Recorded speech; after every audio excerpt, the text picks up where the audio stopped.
Bismillahirrahmanirrahim. Assalamualaikum warahmatullahi wabarakatuh. Waalaikumsalam warahmatullahi wabarakatuh. Ya, terima kasih Ibu Bapak Guru, rekan-rekan semuanya atas kesempatannya memberikan ruang kepada saya Indah Handayani, CGP Angkatan 9 dari SMA Negeri 4 Subang untuk melakukan diseminasi budaya positif. Ya. Kita akan mulai dari tujuan pendidikan itu sendiri ya Ibu Bapak sekalian. Nah, menurut Ki Hajar Dewantara, tujuan pendidikan adalah segala kodrat yang ada pada anak-anak agar mereka dapat mencapai keselamatan dan kebahagiaan yang setinggi-tingginya, baik sebagai manusia maupun sebagai anggota masyarakat. Nah, oleh sebab itu kita, yaitu pendidik di sini, hanya dapat menuntut tumbuh atau hidupnya kekuatan kodrat yang ada pada anak-anak agar dapat memperbaiki lakunya atau hidupnya dan tumbuhnya kekuatan kodrat anak. Seperti kita ketahui Ibu Bapak bahwa kodrat anak itu ada kodrat alam dan kodrat zaman. Jadi kodrat alam itu mereka berkembang sesuai dengan lingkungannya masing-masing ya.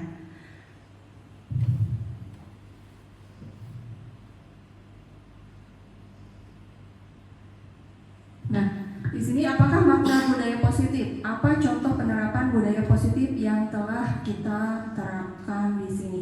Mohon bantuannya Ibu Bapak. Kalau kita telaah keadaan sekolahan kita, apakah memang kegiatan-kegiatan atau budaya apa yang sudah kita terapkan di sekolah kita ini? Mohon bantuannya coba kita telaah. Ada kegiatan apa saja ya Ibu Bapak? Mangga. Rispa, mangga. Kegiatan literasi ya. Terus kegiatan P5 sama yang pagi-pagi itu apa ya Bu Indah? Kegiatan religi. Kegiatan religi ya. Mungkin ada tambahan dari Bu Indah atau Pak Dwi, silakan. Atau mungkin salah satu budaya positif yang diterapkan di kita itu menerapkan 5S ya. Iya betul. Ketika masuk sekolah ya di depan disambut sama guru-guru dan juga piket dari OSIS seperti itu. Ya, terima kasih Ibu Winda. Ya, seperti kita ketahui banyak sekali kegiatan-kegiatan kita baik di dalam lingkungan ruang kelas maupun kegiatan-kegiatan di lingkungan sekolah ya. Nah, sebenarnya kita sudah menerapkan dan harusnya itu menjadi budaya ya, budaya yang ada di lingkungan sekolah kita. Nah, kita di sini lihat budaya positif di sekolah yaitu nilai-nilai dan kebiasaan-kebiasaan di sekolah yang berpihak pada peserta didik agar mereka berkembang menjadi pribadi yang kritis, penuh hormat dan bertanggung jawab sesuai dengan profil pelajar Pancasila. Berarti kalau kita telaah, kita lihat sekolah kita sudah memiliki kegiatan-kegiatan atau kebiasaan-kebiasaan yang memang rutin kita lakukan. Nah, di sini konsep utama budaya positif yang pertama itu perubahan paradigma belajar, kemudian yang kedua disiplin positif, yang ketiga kebutuhan dasar manusia, yang keempat motivasi perilaku manusia, yang kelima restitusi, yang keenam keyakinan kelas, dan yang ketujuh itu ada segitiga restitusi. Nah, di sini kita akan telah dulu perubahan paradigmanya ya. Dalam membangun budaya positif, sekolah perlu menyediakan lingkungan yang positif, aman dan nyaman agar murid-murid mampu berpikir, bertindak dan mencipta dengan merdeka, mandiri dan bertanggung jawab. Nah, di sini lazimnya disiplin dikaitkan dengan peran kontrol ya. Dalam hal ini kontrol guru dalam menghadapi siswa gitu. Tapi nanti kita lihat di sini peran kontrol guru itu seperti apa yang yang seharusnya ya, karena kita di sini masih termasuk saya sendiri masih berpikir bahwa peran kontrol guru itu kita hanya bisa mendoktrin siswa bahwa kamu itu harus begini ya, kamu itu harus berdisiplin dengan cara gini gitu. Nah di sini kita akan menguak bagaimana seharusnya. Nah, kita berbicara tentang disiplin, ya, disiplin. Ada yang mau menjelaskan disiplin itu yang seperti apa sih? Mohon bantuan ibu bapak bangga. Yang kita yang kita ketahui disiplin itu apa sih?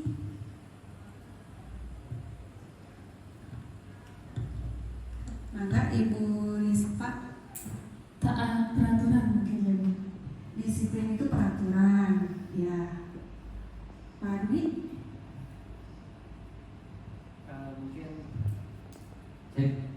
Mungkin lebih ke menaati setiap budaya, setiap kebiasaan, setiap aturan baik tertulis maupun tidak tertulis begitu Bu ya.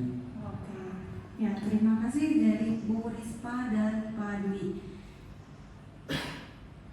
Nah, kita akan melakukan sebuah kegiatan dulu ya. Sebelum kita menelaah apa sih disiplin itu, kita akan melakukan kegiatan di sini. Judulnya Bu, cobalah buka.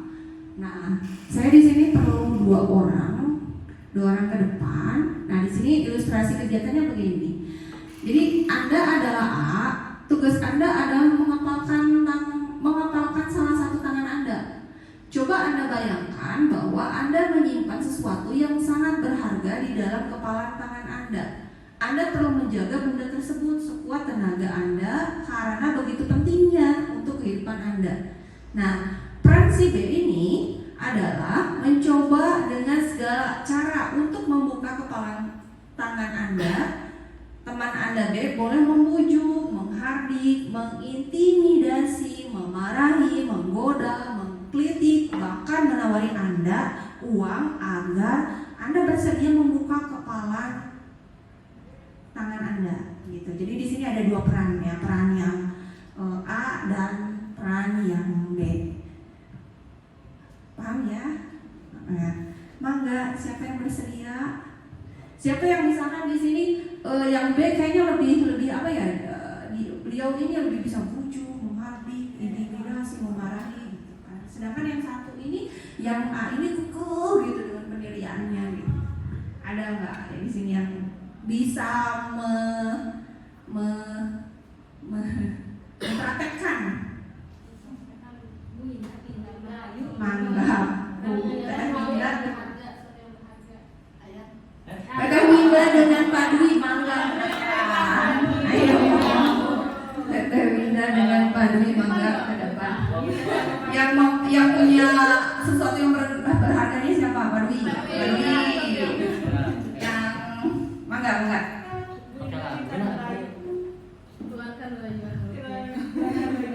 Coba dengan dialog ya. Aku kepala gitu. Iya. Jangan sampai lepas ya hatinya. Sesuatu barang berharga, bebas apa aja menurut Pak Dwi itu, apakah hati Pak Dwi gitu atau barang-barang berharga yang bersifat materi dan lain sebagainya, atau prinsip ya. Kadang kan bukan hanya sekedar barang berharga atau hati yang tidak bisa luluh, bahkan prinsip yang kita punya gitu. Enggak. Berdialog, bercakap. Ayo Bu Winda, ini mau enggak? Jadi, oke, selamat sore Pak Dwi. Selamat sore Bu Winda. Oke, apa kabar hari ini? Alhamdulillah. Alhamdulillah sehat. Di situ ada apa? Nggak ada apa Bu Winda di Coba sini. itu ada apa? Ada duit Bu Winda. Itu ada apa? Kotor, coba diangkat tangannya. Nggak bisa. Dia mau udah keluar Bu Winda. Nggak bisa. Masa nggak bisa? Nggak bisa Bu. Itu ada apa? Coba lihat. Nggak ada apa-apa. Coba lihat. Nggak ada apa-apa. Udah. Jatuh Bu Winda. Ya. Nah, terebut. Tadinya mau bagaimana itu baru secara lembut ya. Iya. Ternyata jatuh duluan gitu. Iya. Dengan yang lebih ekstrimnya lagi bagaimana Pak Dwi menyikapinya? Sikap aku. Kalau aku sih gimana ya Bu? Kalau benar-benar penting banget biasanya aku tuh keras kepala Bu ya. Tapi karena ada bujukan, karena ada rayuan, kayak Umar bin Khattab kan ya, Umar bin Khattab dulu dia keras banget hatinya kan, sampai ditampar adiknya sendiri. Tapi ketika dibacakan ayat suci Al-Quran, luluh juga hatinya. Nah Dwi nggak jauh seperti itu ya. Jangan buinan. Gitu Ibu. Ya, bagaimana Bu Indah dengan apa? Dengan tadi yang dilakukan actionnya seperti apa dulu berarti? Awalnya saya mengambil barang yang ada di padu itu dengan cara membuat rayuan gitu, memanipulatif biar terbujuk gitu. Pada akhirnya ya dengan paksaan juga ya. Gitu aja. Oke, kita kasih tepuk tangannya dulu. Sangat seru sekali ya, sangat seru sekali.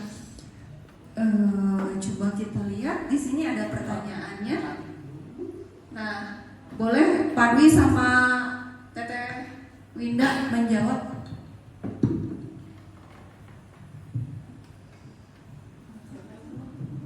Yang pertama, Apakah Anda atau penyambe ya? Ya. Kepalanya ini ya kebuka dengan alasannya dengan cara dimanipulasi kayak tadi gitu. Apa itu? Siapa yang memegang kendala untuk? Yaitu saya yang sebagai yang membujuk dan Pak Dwi yang memegang barang berharganya. yang ketiganya. Dan sesungguhnya siapa yang memegang kendala atau kontrol untuk membuka? Yaitu saya sendiri. Ya, yang memegang kendala yang membuka kepala tangan Pak Dwi. Menurut Pak Dwi bagaimana? Menurut Dwi sendiri Bu, untuk poin 1 ya Bu. Ya. Apakah Anda atau B membuka kepala tangan Anda? Yang membuka kepala tangan itu sebenarnya trigger dari luar ya Bu, dari Bu Indah. Sebenarnya kalau Dwi sendiri mempertahankan terus-terusan kekeh. Terus apa alasan Anda atau B membuka kepala tangan? Karena ada sesuatu yang men-trigger Bu Indah sendiri dengan kekeh dan semangatnya meluluhkan hati. Yaitu meluluhkan hati Dwi untuk membuka. Jadi sekeras-kerasnya Pak Dwi ternyata luluh juga. Iya, salah satunya sama Bu Indah gitu. Salah satu dari Bu Indah. Iya. Itu Bu untuk poin 1. Terus untuk poin 2-nya, apakah Anda atau B menutup kepalan tangan Anda? Untuk menutup kepalan tangan, itu Dwi Bu. Kenapa? Karena ya dari awal juga kan udah kekeh banget untuk ditutup tangannya. Terus yang poin 3-nya, dalam kegiatan ini sesungguhnya siapa yang memegang kendali atau kontrol? Yang memegang kendali itu sebenarnya yang orang yang megang itu Bu, sebenarnya kalau menurut Dwi. Itu pandangan orang yang memegang Bu. Kalau Bu Winda beda lagi karena pandangannya merujuk kepada Bu Winda sendiri gitu. Kalau Dwi sendiri kan yang memegang, otomatis Dwi lah yang bisa mengendalikan apakah tangan ini dibuka atau justru tetap ditutup gitu. Itu kira-kira Bu.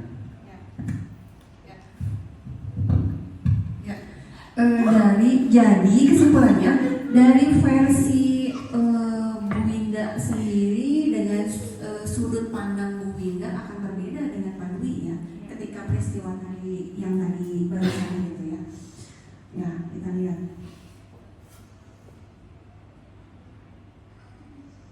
Nah ini yang harus kita pahami ya rekan-rekan semuanya, perubahan paradigma atau teori kontrol atau ilusi kontrol.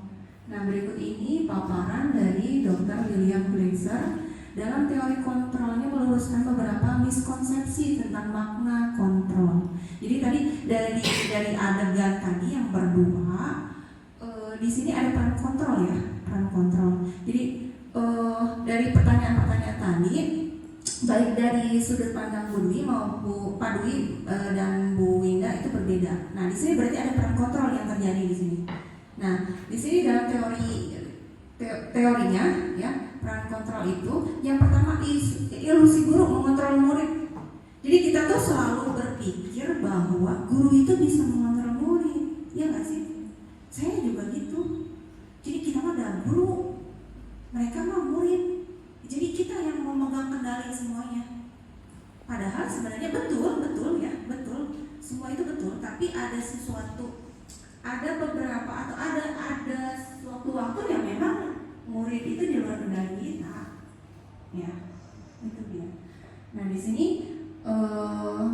ya yang pertama itu ilusi bahwa kita tuh terus-terusan bahwa guru itu bisa loh mengontrol murid, padahal tidak selalu, tidak 24 jam Ibu Bapak kita bisa mengontrol murid kita.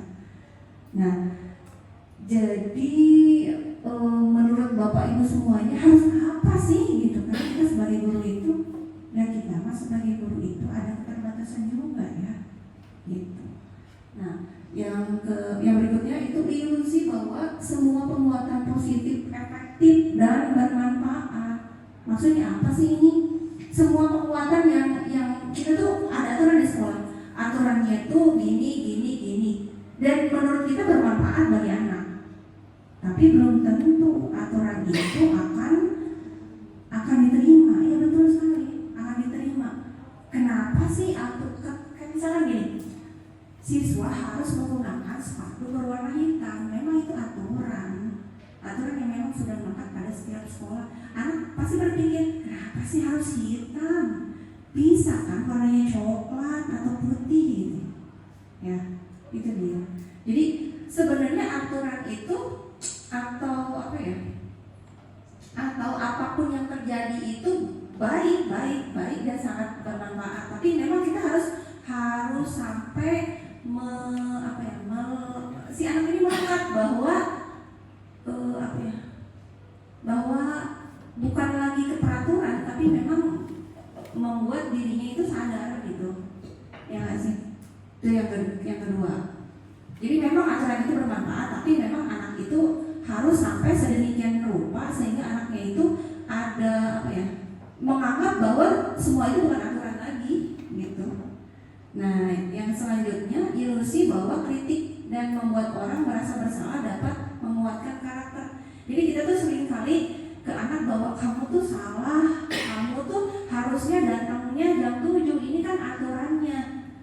Kan aturan semua sekolah tuh sama, maksudnya jam 7, kenapa kamu telat 15 menit? Nah, anak tuh harus terus-terusan dibuat merasa bersalah, akhirnya anak itu menimbulkan secara psikologi akan menimbulkan sebuah pertanyaan, ya kenapa dong? Saya memang kelihatannya telat, mungkin di jalan itu mungkin macet atau gimana, ya nggak sih? Nah, itu dia. Jadi jangan terus-terusan membuat anak merasa bersalah gitu, karena memang ya ujung-ujungnya nanti kepercayaan diri dari anak akan sedikit berkurang mungkin ya, menurut saya. Kemudian yang selanjutnya ilusi bahwa orang dewasa memiliki hak untuk memaksa. Kita jauh lebih usia, jauh lebih dibandingin anak kita. Bahwa kita tuh peran kontrol kita tuh ada murid ini, apa sih murid di bawah kendali kita yang orang dewasa. Enggak seperti itu ternyata ya, mau bapak. Gitu. Nah, ini yang harus kita rubah paradigmanya. Kemudian kata disiplin ya, dengan tata tertib, aturan dan kepatuhan pada peraturan. Kata disiplin juga sering dihubungkan dengan hukuman, padahal itu sungguh berbeda. Karena belajar tentang disiplin positif tidak harus dengan memberi hukuman.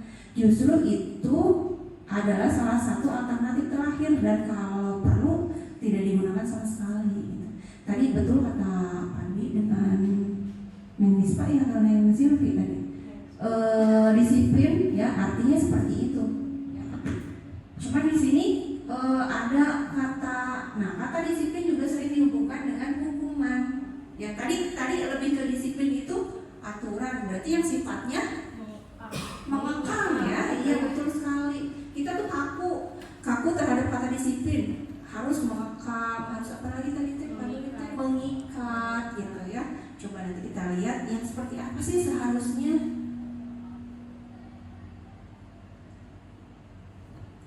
Nah, di sini menurut Ki Hajar Dewantara menyatakan bahwa untuk mencapai kemerdekaan atau dalam konteks pendidikan kita saat ini dan untuk menciptakan murid yang merdeka, syarat utamanya adalah harus disiplin yang kuat. Disiplin yang dimaksud adalah disiplin diri yang memiliki motivasi internal. Bisa kita telah ya di sini ada motivasi internal, ada motivasi yang ada dalam diri kita dan motivasi yang ada dari luar bentuknya. Ada yang bisa menjelaskan mungkin seperti apa motivasi internal dan dari luar dan dari dalam? Mangga. Boris Pak.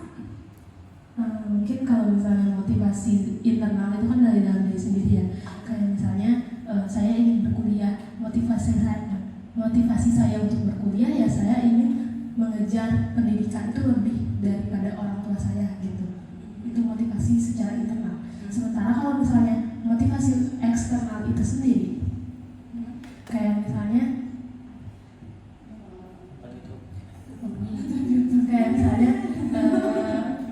motivasi eksternal itu kayak saya itu dikuliahkan oleh kedua orang tua saya karena orang tua saya berharap kepada saya supaya nantinya saya bisa jadi orang yang berpendidikan. Itu kan motivasinya dari orang tua saya, bukan dari diri saya. Maka dari motivasi itu saya berpikir, oh iya, aku harus kuliah. Gitu. Oh ya, betul, tepat sekali. Ya. Kasih tepuk tangannya buat Borisma. Jika kita tidak memiliki motivasi internal, maka kita memerlukan pihak lain untuk mendisiplinkan diri kita. Betul tadi ya, betul penjelasannya Borisma. Jadi yang pertama itu motivasi dari internal, dari dalam diri sendiri. Saya mau pengen kuliah, saya mah harus kuliah karena memang saya ingin punya pendidikan yang lebih tinggi ketimbang yang ada di lingkungan saya. Itu dari diri. Dan kalaupun tidak ada dalam diri, berarti di sini dari luar. Tadi orang tua yang sangat support, orang tua yang sangat mendukung untuk Neng Risma melanjutkan pendidikan yang lebih tinggi lagi. Betul itu sekali ya. Nah di sini kita akan mencoba tentang kaitan disiplin itu pasti kaitannya dengan hukuman, konsekuensi dan restitusi. Hukuman dan konsekuensi dulu. Sepertinya dua kata yang sama tetapi memiliki maknanya yang berbeda. Hukuman tuh coba yang jelas. Hukuman, seseorang dihukum itu jelas karena memang ada suatu kesalahan ya. Nah kalau konsekuensi itu yang seperti apa? Apakah bentuk hukuman juga atau seperti apa? Ada sebab akibat ya. Misalnya hukuman itu yang seperti apa sih?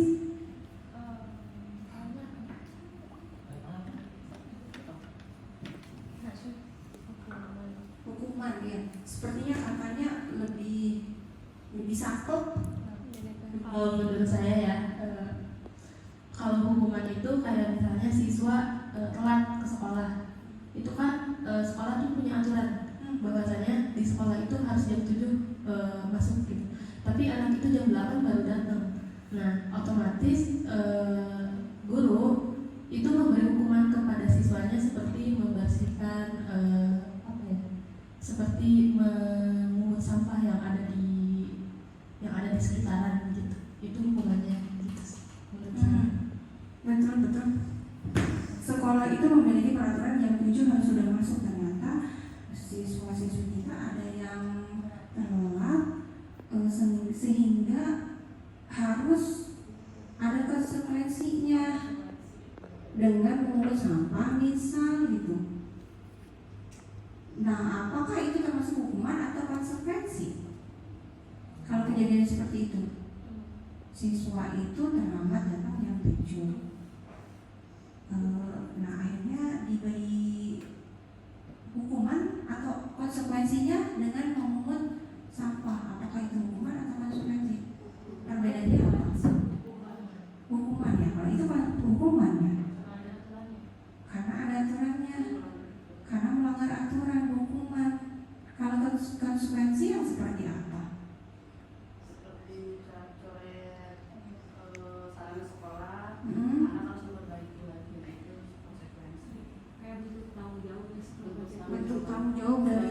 siswanya, ada sebab akibatnya, ada bentuk tanggung jawab dari siswanya. Betul? Atau bagaimana nih? Konsekuensi biasanya Agak sama ya sepertinya. Ayo, yang seperti apa? konsekuensi misalnya Nah, coba kalau kita cocokkan seperti ini nih. Contohnya yang pertama, menggantikan kertas tugas teman yang telah dicoret-coret. Menggantikan kertas tugas teman yang telah dicoret-coret. Hukuman atau konsekuensi? Konsekuensi. Ya, kalau yang kedua, berjemur di lapangan basket pukul 12 siang karena mengobrol dengan teman. Hukuman. Yang ketiga, murid diminta bertelanjang kaki sepanjang hari karena tidak menggunakan sepatu warna hitam sesuai peraturan sekolah. Hukuman. Jadi bisa membedakan hukuman dan konsekuensi itu dari mana? Kalau hukuman mungkin ada aturan tertentu. Hukuman itu ada aturan tertentu, betul. Kalau konsekuensi secara betul iya. Kalau konsekuensi itu ada kesepakatan, berarti kedua belah pihak itu sepakat ya. Kalau hukuman itu saklek. Misalkan aturannya gini, aturannya sekolah itu siswa harus datang jam 7 pagi. Saklek gitu ya. Aturan. Tapi kan aturan itu balik lagi harus ada sosialisasi dengan anaknya. Bisa jadi konsekuensi dong itu, ya kan? Yang betul tadi berarti yang memungut salah itu termasuk konsekuensi juga, ya kan? Ya, karena memang peraturan itu sudah ada seperti ini, terus disosialisasikan, anak sepakat. Jadi itu berupa konsekuensi, bukan lagi hukuman berarti ya.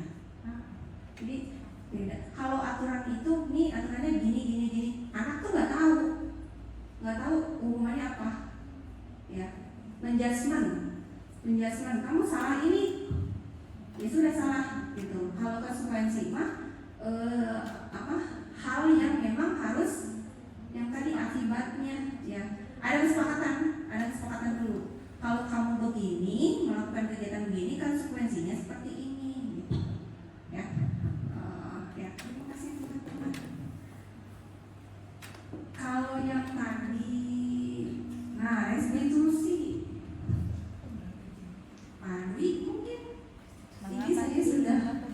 Nah, tiga celaan restitusi adalah proses menciptakan kondisi bagi murid untuk memperbaiki kesalahan mereka sehingga mereka bisa kembali pada kelompok mereka dengan karakter yang lebih kuat.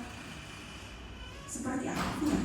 Kalau kita telah di sini menurut Bosen 2004 restitusi itu proses menciptakan kondisi. Misalnya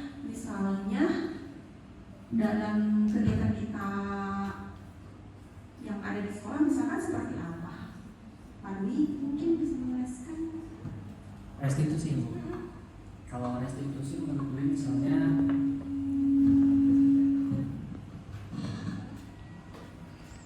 misalnya siswa yang bandel, dia datang ke sekolah memakai pakaian kaos oblong misalnya pas jam pelajaran sekolah. Terus siswanya itu, ini menurut gue ya Bu, siswanya itu disuruh untuk pulang mengganti bajunya, datang ke sekolah.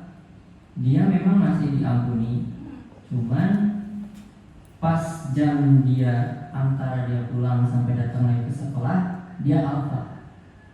Mungkin seperti itu Bu. Mungkin bisa diperbaiki apabila salah. Terima kasih.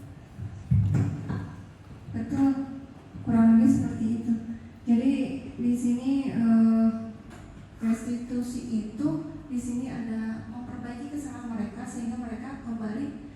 Jadi ada penawaran ke anak, mau ngapain nih? Jadi apapun yang dia lakukan, dia sendiri bisa menyelesaikan masalahnya. Jadi dia berpikir, saya melakukan kesalahan A, anak itu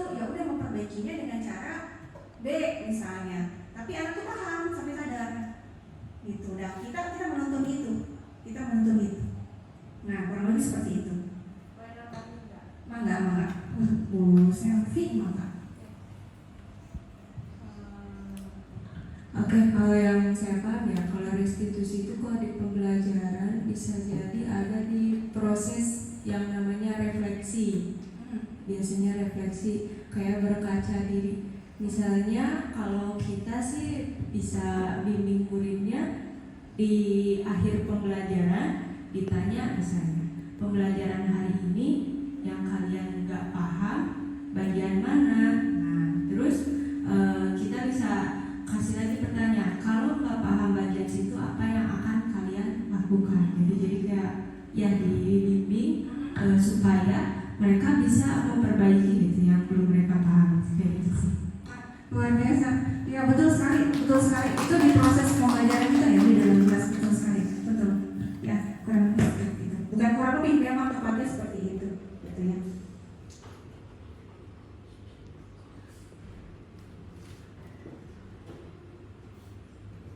Nah di sini kita lanjutkan untuk nilai-nilai kebajikan universal. Nilai-nilai kebajikan yang disepakati bersama lepas dari suku bangsa, agama, bahasa, maupun latar belakangnya. Nilai-nilai ini merupakan paling besar dari sikap dan perilaku kita, atau nilai-nilai ini merupakan fondasi kita berperilaku. Nilai-nilai kebajikan adalah sifat-sifat positif manusia yang merupakan tujuan mulia yang ingin dicapai setiap individu. Jadi kaitannya dengan tadi budaya positif harus ada nilai-nilai kebajikannya.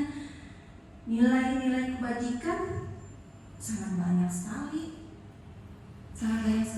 Nah, salah satunya nilai-nilai kebajikan yang ingin dicapai setiap anak Indonesia, misalkan kita itu menuju ke sini profil pelajar Pancasila. Nanti ada dimensi itu tadi yang harus kita kiblatnya ke sana gitu. Nah, nilai-nilai kebajikan setiap organisasi, setiap lembaga, setiap banyak sekali ya. Intinya nilai-nilai kebajikan. Ya misalkan itu beriman dan bertakwa kepada Tuhan Maha Esa, misalkan atau bernalar kritis, atau misalkan kreatif atau yang lainnya gitu ya. Itu merujuknya ke situ, ke nilai-nilai kebajikan universal. Nah tadi kita sudah mengetahui bahwa hukuman ada konsekuensi dan ada restitusi. Tapi yang perlu kita ingat ini, kita tuh memiliki sebagai manusia, kita tuh memiliki kebutuhan dasar sebagai manusia. Di antaranya ini loh Ibu Bapak. Yang pertama itu bertahan hidup. Bertahan hidup itu misalnya tentang sandang, pangan, papan, ya itu bertahannya hidup kita. Kemudian kita juga butuh kasih sayang dan rasa diterima. Kita butuh rasa itu, gitu ya. Kemudian kita juga butuh kebebasan, butuh penguasaan juga. Jadi bukan berarti kita sebagai guru bisa menguasai anak saja. Ternyata anak juga punya kebutuhan untuk penguasaan, gitu ya. Kemudian kesenangan juga butuh ini. Kita sebagai makhluk hidup butuh ini, ya. Kebutuhan dasar manusia ini, realistisnya kebutuhan setiap orang berbeda. Kita harus berusaha memahami pandangan orang lain tentang dunia. Setiap orang memiliki gambaran yang berbeda. Tetapi menurut saya pribadi ini Maya, dari sekian kebutuhan dasar manusia ini setiap orang sebenarnya berbeda. Kalau orang penguasa, orang yang ada di atas, dia lebih dominan mananya nih? Butuh penguasaannya ya. Jadi posisi orang sebagai kebutuhan dasar itu berbeda. Setiap orang berbeda, tidak akan sama. Dominannya ke arah mana? Kalau kita sebagai penguasa, ya itu dia penguasaannya lebih besar. Kemudian apa lagi?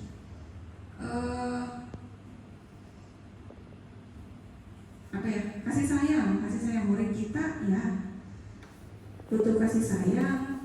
Jadi jangan sampai kita mendoktrin bahwa kamu harus seperti ini nak, walaupun bahasa halus ya, kamu harus begini nak, enggak gitu ya.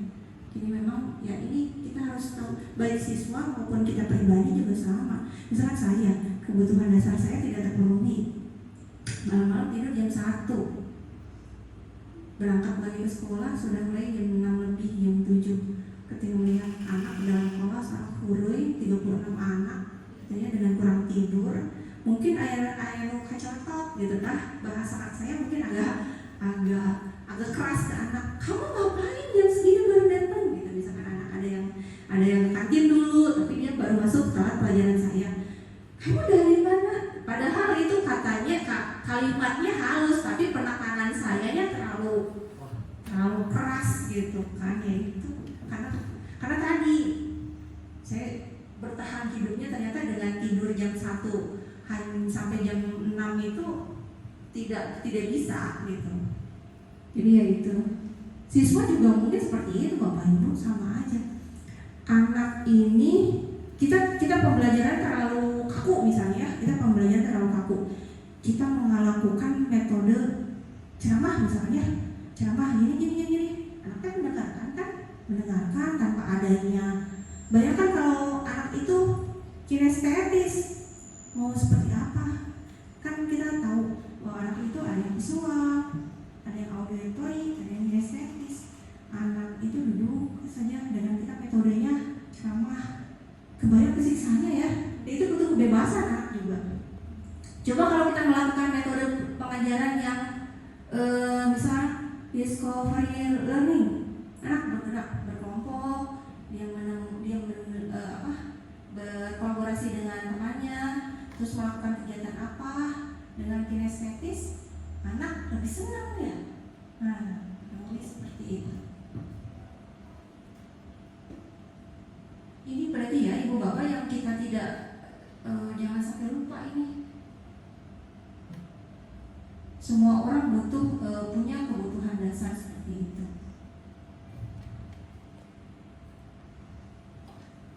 Nah di sini tadi yang motivasi itu, motivasi perilaku manusia yang pertama untuk menghindari ketidaknyamanan atau hukuman, yang kedua untuk mendapatkan imbalan.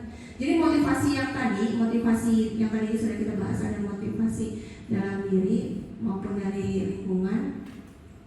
Jangan sampai motivasinya seperti ini, untuk mendapatkan imbalan atau penghargaan dari orang lain. Kemudian untuk menjadi orang yang mereka inginkan dan menghargai diri sendiri dengan nilai-nilai yang mereka percaya. Ini menurut disiplin ya, menurut Diana Wilson.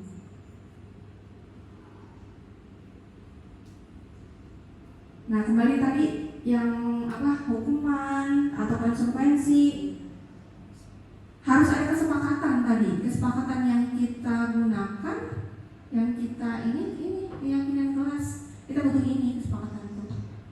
Apa sih keyakinan kelas itu? Nilai-nilai atau keselamatan atau kesehatan, inilah yang kita sebut sebagai salah satu keyakinan, yaitu nilai-nilai kebajikan universal yang disepakati secara tersirat dan tersurat, lepas dari latar belakang suku, negara, bahasa maupun agamanya. Nah keyakinan kelas itu seperti apa sih? Apakah kita sudah menerapkan keyakinan kelas itu? Perlu tidak kita membuat keyakinan kelas? Perlu tidak? Perlu ya. Biar siswa-siswa kita paham bahwa keyakinan kelas atau kesepakatan kelas kita itu seperti ini, sehingga kalau terjadi di situ ada ketidakcocokan nih loh, keyakinan kelas kita ini. Biasanya keyakinan kelas ini bentuknya seperti apa sih? Kita misalkan datang ke kelas, ya anak-anak kita membuat dulu keyakinan kelas. Biasanya menuliskan masing-masing ya keinginannya apa, ya. Kemudian kita telah nih kebanyakan seperti apa sih keinginannya, karena setiap orang punya keinginan yang berbeda-beda, sangat berbeda. Semua orang punya keyakinan yang berbeda, keinginan yang berbeda. Maka kita harus tampung semuanya. Kita akhirnya buatlah kesepakatan kelas kita. Nah kesepakatan berarti terjadi antara kedua belah pihak, baik guru maupun siswa. Tapi ini tanpa adanya intimidasi ya, tanpa adanya paksaan atau intimidasi, karena ini bentuknya kesepakatan atau keyakinan kita. Jadi walaupun biasanya ibu bapak kalau keyakinan kelas itu ditulis nggak di pampang, nggak di ruang kelas.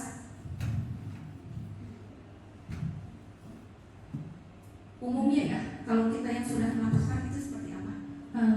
Jadi saya punya, saya nggak tahu ini keyakinan kelas atau bukan, tapi saya dulu waktu sekolah di kelas 10 benar.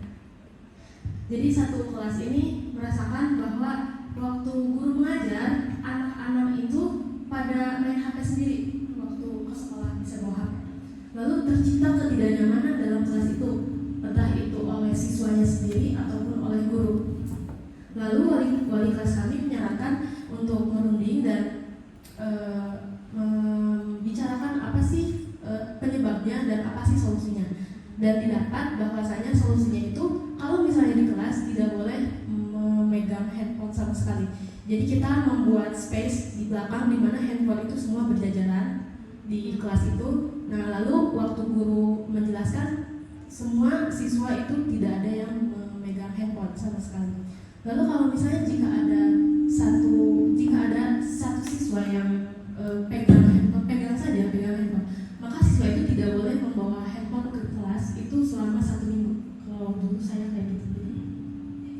Ya, itu keyakinan kelasnya ya, betul sekali. Terutama handphone ya, susah sekali. Nah tadi apakah keyakinan kelas itu perlu ditempel di ruang kelas biar kelihatan, atau memang akhirnya sudah tertanam dalam diri, tertanam ya mungkin? Iya, kalau dulu memang tidak tertulis, tapi ada suatu forum dan diskusi, maka kedua belah pihak, baik guru sebagai wali kelas maupun semua siswa yang ada di kelas itu mengetahui bahwasanya aturannya kayak gini, maka nanti konsekuensi atau hukumannya kayak gini. Betul sekali, betul ya, betul ya. Akhirnya tertanam keyakinan kelas itu tertanam dalam siswa-siswi kita bahwa aturannya seperti ini, harusnya seperti ini gitu ya, tertanam dan sadar gitu ya. Ya betul sekali itu. Jadi itu yang harus kita sepakati dengan siswa, yang harus memiliki keyakinan kelas.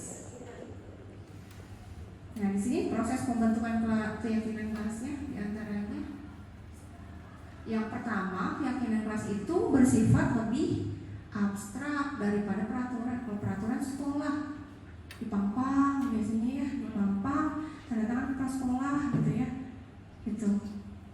Yang lebih rinci dan konkret. Kemudian keyakinan kelas berupa pernyataan yang universal. Kemudian pernyataan keyakinan kelas senantiasa dibuat dalam bentuk positif. Kemudian keyakinan kelas hendaknya tidak terlalu banyak sehingga mudah diingat dan dipahami oleh semua warga kelas. Jadi dari kita kan siswa satu kelas tuh 36 ya, 36. Tampuk kesamaannya itu apa? Menjadi mungkin keyakinan kelasnya hanya beberapa poin yang penting gitu tadi, tapi diingat, oh iya, saya memiliki keyakinan kelas bahwa tidak boleh menggunakan handphone ketika belajar, handphonenya disimpan di belakang gitu ya. Di antaranya seperti itu. Kemudian keyakinan kelas baiknya sesuatu yang dapat diterapkan di lingkungan tersebut, ya jelas ya, karena tadi masalahnya tadi penggunaan handphone. Semua warga kelas hendaknya ikut berkontribusi dalam pembuatan keyakinan kelas melalui kegiatan atau curah pendapat, jelas sekali. Kemudian bersedia meninjau. Nah, ketika memang ada perubahan pasti ya sewaktu-waktu ya keyakinan kelas itu seiring berkembangnya, seiring waktu keyakinan kelas itu. Jadi di sini keyakinan kelas bersifat lentur juga ya Ibu Bapak ya, bersifat lentur seiring waktu berjalan, ya bisa ditinjau kembali. Sama-sama meninjau.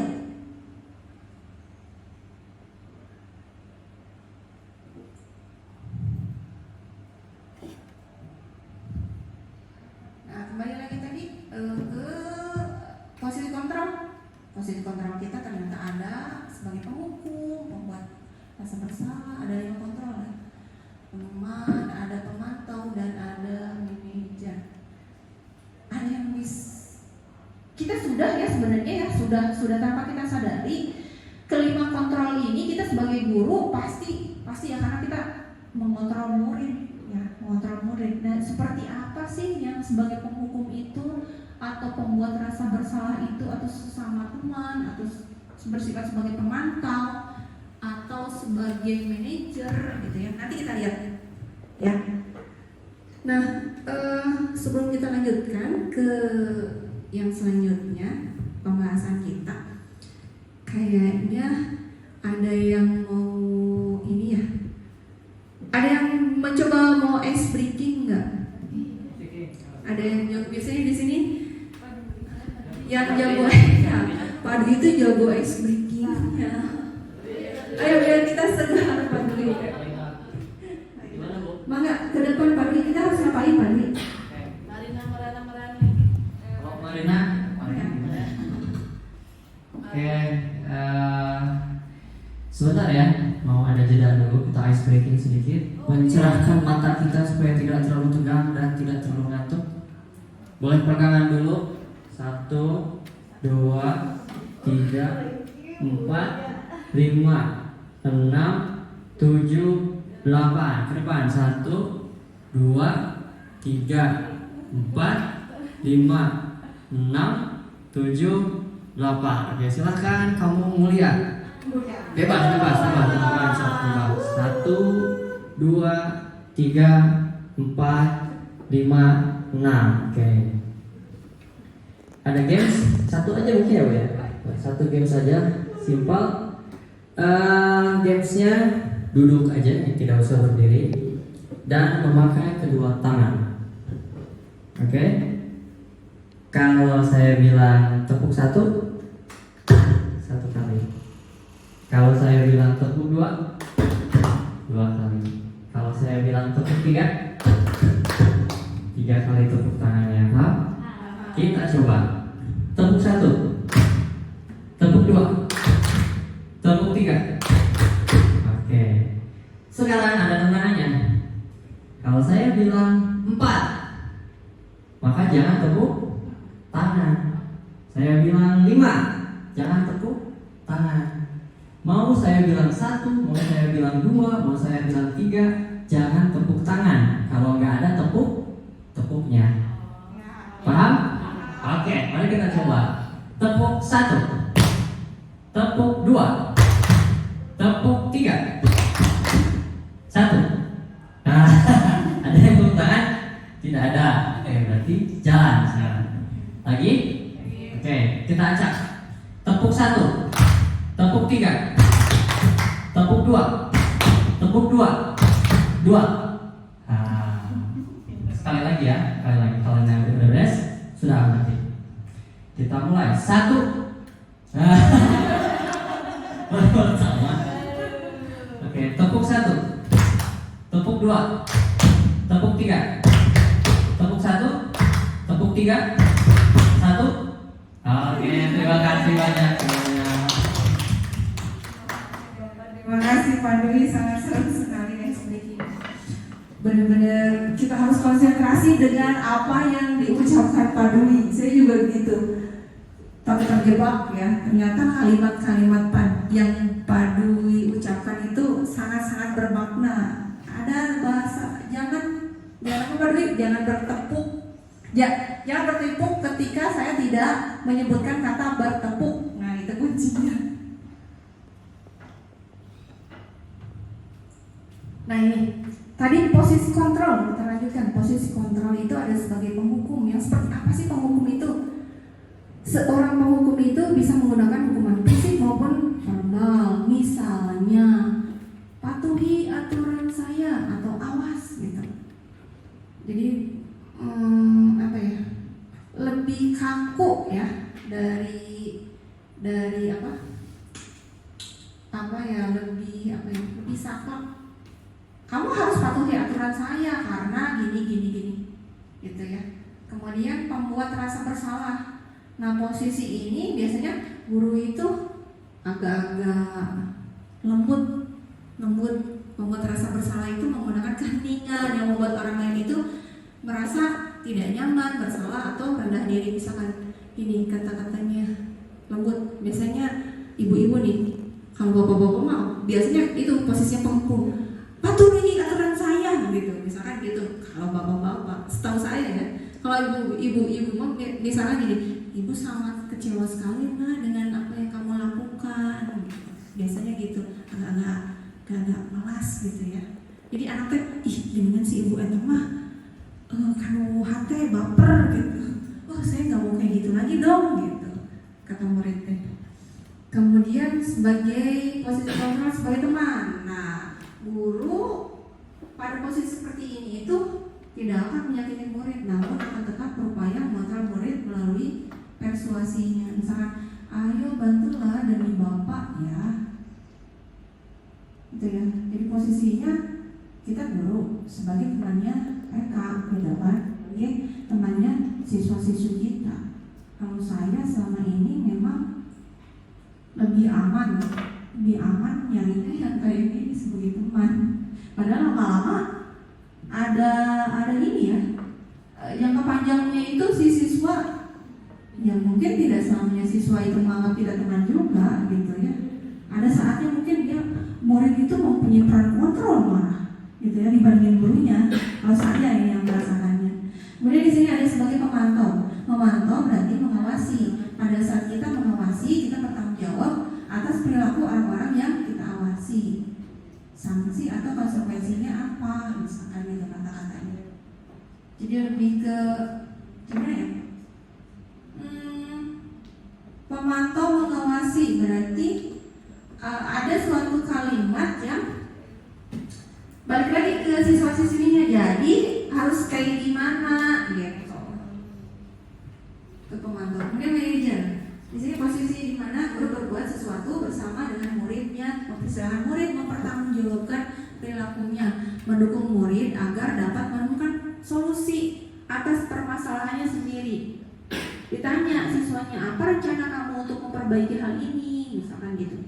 Nah, saya ingin berefleksi selama ini kita itu sebagai apa, mungkin ada 2 orang yang bisa menjelaskan peran kontrol kita di kelas misalnya. Kalau saya jujur Li, saya yang sebagai teman karena nyari aman sebenarnya. Tapi memang peran kontrol yang seperti ini akhirnya jangka panjangnya ya siswa tersebut malah ya itu tadi kebalik, jadi siswa yang mengontrol gurunya. Ada bager si ibu eta mah si bapak eta mah bager cenah ada amalan naon gitu. Saya masih di tahap itu dan berusaha untuk menjadi pemantau mungkin atau manajer mungkin ya.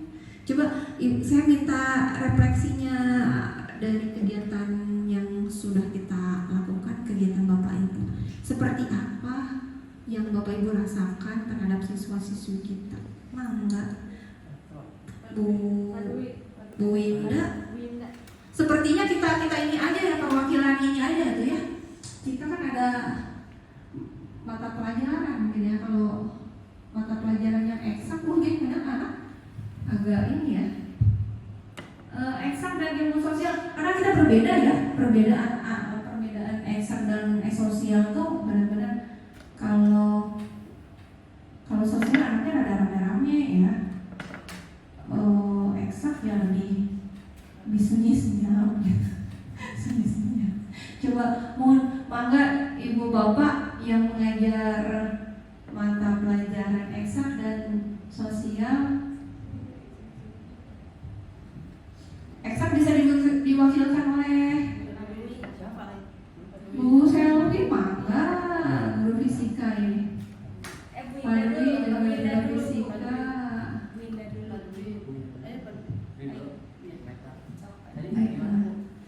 Posisi yang sering digunakan selama ini selama pengajaran siswa kita itu seperti apa? Ya Bu, izin menjawab ya Bu.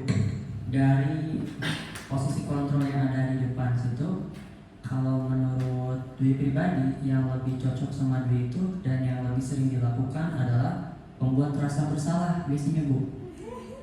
Asli beneran. Kenapa?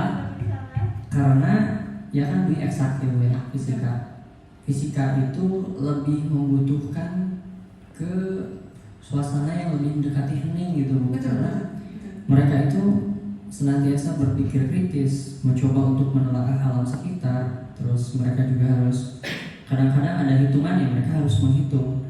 Mereka juga harus mencari pola dari mana hitungan itu berasal, dari mana bisa muncul, dari mana angka panjang, dari mana ada sentimeter dan seterusnya. Ketika ada orang yang merasa bahwa dia keganggu sama orang-orang yang di belakang terutama, ngobrol, terus tiba-tiba mereka itu melempar kertas ke depan. Sama seperti Ibu Ina juga kurang tidur Bu. Waktu itu benar-benar kurang tidur, gak usah disebutin kelasnya Bu ya. Benar-benar kurang tidur, terus tiba-tiba ada anak-anak yang seperti itu merasa naik pitam Bu. Tiba-tiba, kamu yang dilakukan seperti itu benar nggak sih? Disuruh maju ke depan nggak mau, di belakang terus. Gak lama kemudian ada yang anak baru masuk Bu, makin naik darah. Makin naik darah. Ada yang Betul. Jadi suruh jangan dulu di sini ngobrol gimana tadi dari mana habis ngapain dan seterusnya. Sebenarnya dari awal juga bukan kita udah ada keyakinan ya. Kalau gue pribadi jujur, kamu boleh beli makanan, boleh beli minuman pas ada di kegiatan belajar gue gitu misalnya. Kayak kamu ngantuk, silakan jajan. Tapi perwakilan, silakan minum di kelas. Make it simple aja gitu ketika belajar karena memang fisika gitu kan. So, ingat jangan sampai ada yang di luar kan nanti yang kena batunya ya guru yang di kelas itu gitu. Terus mereka kadang-kadang pas udah beli jajanan melancong kemana ke WC gitu atau piknik dulu ketemu sama Pak Denny dimarahin, kamu pelajaran siapa hari ini? Pak Dwi, aduh kena batunya kan, ujungnya seperti itu. Jadi benar kalau dari sana kan membuat rasa hening supaya siswa itu berpikir benar Bu. Seperti itu yang Dwi alami gitu. Ya pada akhirnya mungkin ada beberapa mereka yang berpikir, tapi dirasa kalau misalnya belum ada following up juga naik level 1 misalnya jadi teman mereka mencoba untuk mencari solusi bersama, ujung-ujungnya ya bakalan stagnan, mereka bakalan tetap seperti itu. Naik kelas, mereka bakalan menghadapi guru yang berbeda dengan sikap yang berbeda, yang mereka bakalan struggling juga gitu. Jadi menurut Dwi ya walaupun levelnya masih di level pembuat rasa bersalah, tapi mudah-mudahan bisa memperbaiki lagi gitu seiring dengan berjalannya jam terbang gitu. Terima kasih. Dari tepuk tangan yang memang buat Pak Dwi sangat seru sekali ya, sampai anak-anak piknik dulu. Piknik dulu kemana gitu. Mungkin dari sosialnya Bu Rispa bisa curhat sedikit bagaimana siswa itu gitu kan, peran saya ini ada di posisi mana nih gitu. Ya seperti apa? Misal siswa dalam menghadapi atau berinteraksi dengan Bu Rispa nih seperti apa gitu. Misal ujung datang ke Bu Rispa, Ibu saya mah butuhnya ini. Nah apa yang Bu Rispa lakukan? Gimana ya? Menghukum, pembuat rasa bersalah, teman, memantau, dan manajer.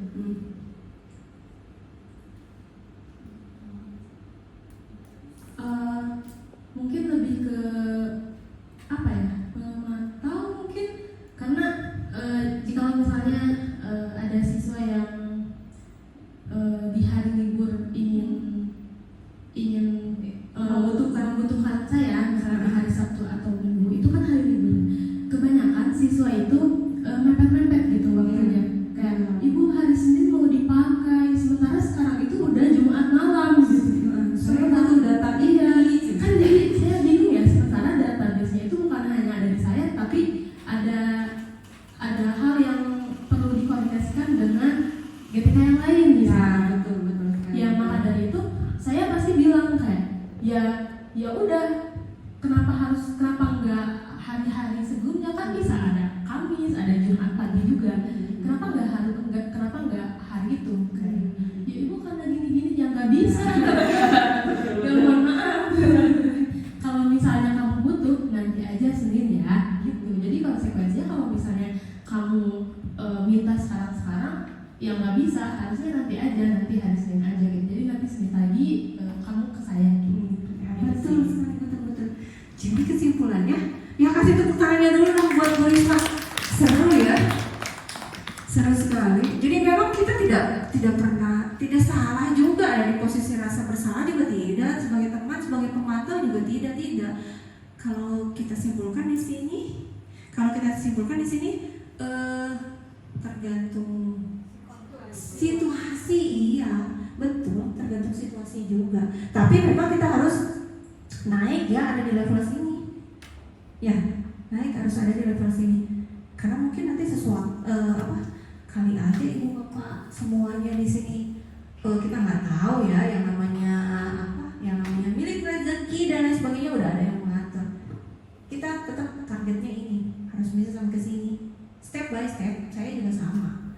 Saya tadinya ini di posisi teman, ternyata memang harus belajar nih. Ada kekurangan di sini nih, harus sebagai ini nih, gitu kan, harus sebagai ini. Nah gitu ya. Kita menuju lah ya, menuju ke situ.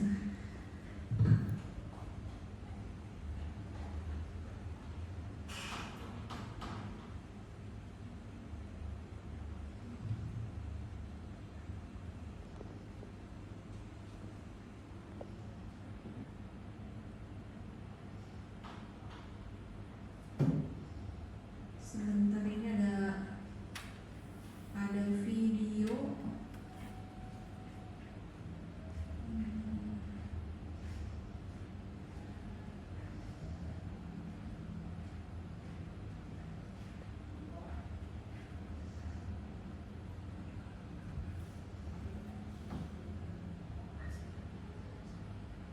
Nah, ini curhat pribadi sedikit sih. Ketika saya melakukan kegiatan supervisi, curhat. Kalau ibu bapak di sini apa sih yang harus dilakukan ketika memang menemukan posisi yang seperti ini nih? Saya pas kegiatan supervisi ada yang memantau gitu ya, ternyata memang, nah kita lihat seperti yang normal tuh. Seperti yang normal. Saya juga nggak juga sih. Dan saya pikir normal tuh. Ternyata tertangkap kamera seperti itu gitu. Padahal ya yang lain. Nah itu. Unik ya. Siswa-siswi kita unik sekali. Nah itu. Saya mengambil akhirnya mengambil bahasan itu.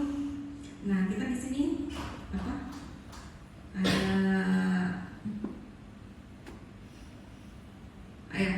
dalam kasus untuk restitusi ya, kita mengenal adanya segitiga restitusi. Yang pertama itu menstabilkan identitas, kemudian validasi tindakan yang salah, kemudian menanyakan keyakinan. Itu tahapan dari restitusi.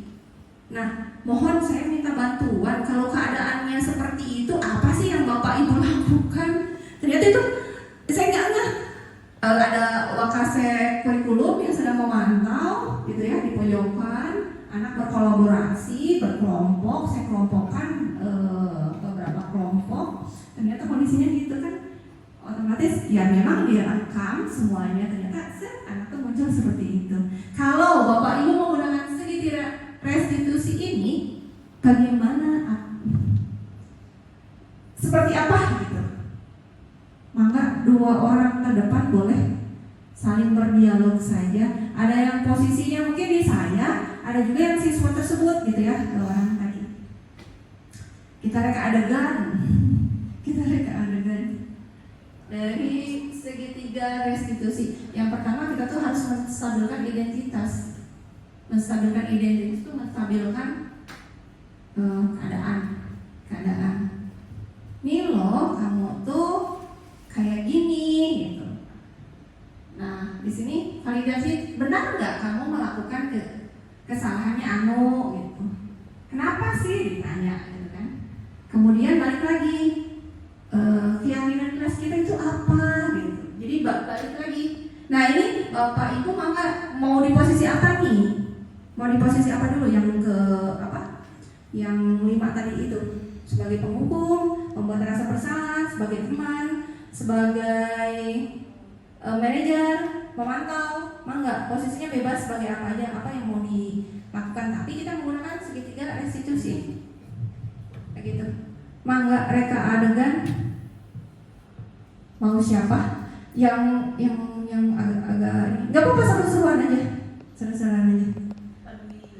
Yang Pak Dwi dengan siapa? Yang posisinya yang jadi saya dan jadi tadi itu Dadan anak kelas 10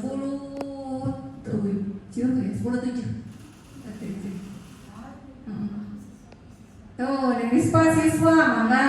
Neng Rispa siswa dengan Pak Dwi itu bertindak sebagai saya, sebagai guru. Maka mereka adegan dengan menggunakan segitiga restitusi, bertindak sebagai tadi peran-perannya bebas apa saja.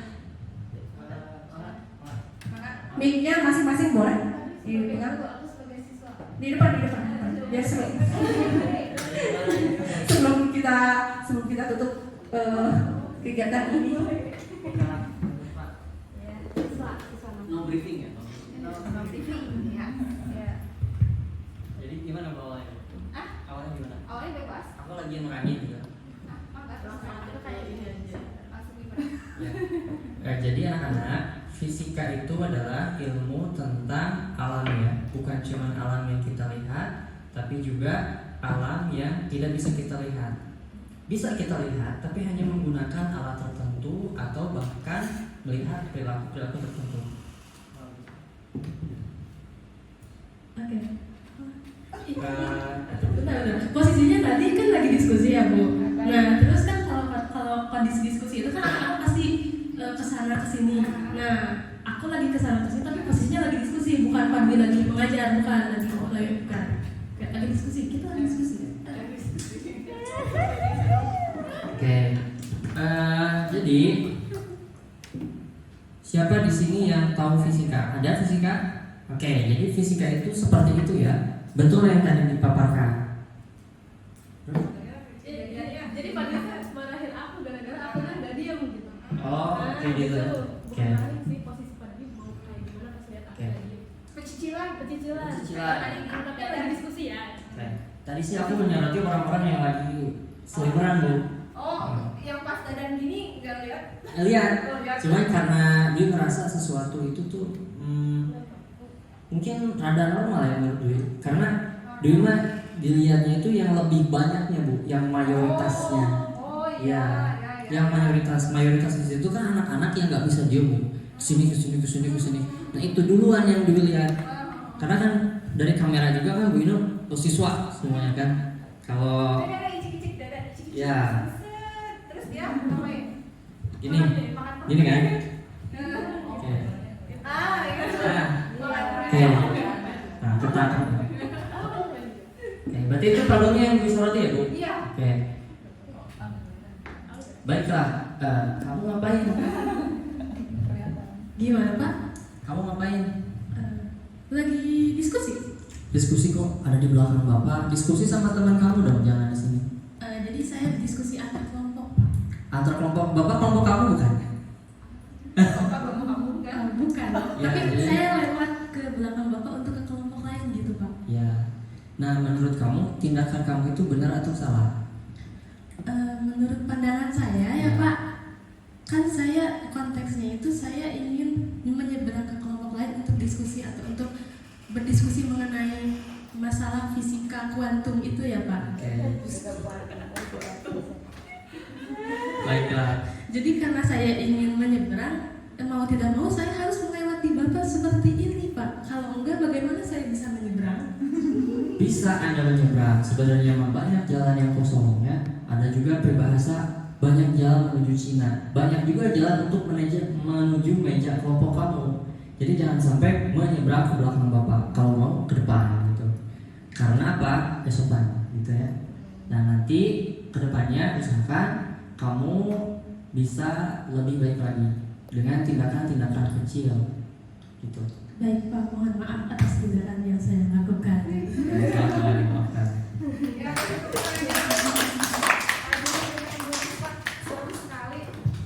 Memang betul ya Pak Dwi, benar-benar posisinya yang merasa pembuat besar itu ya. Sudah terserap. Betul sekali, betul. Ya itu peran tentara kita tadi itu serunya gini kejadiannya tuh.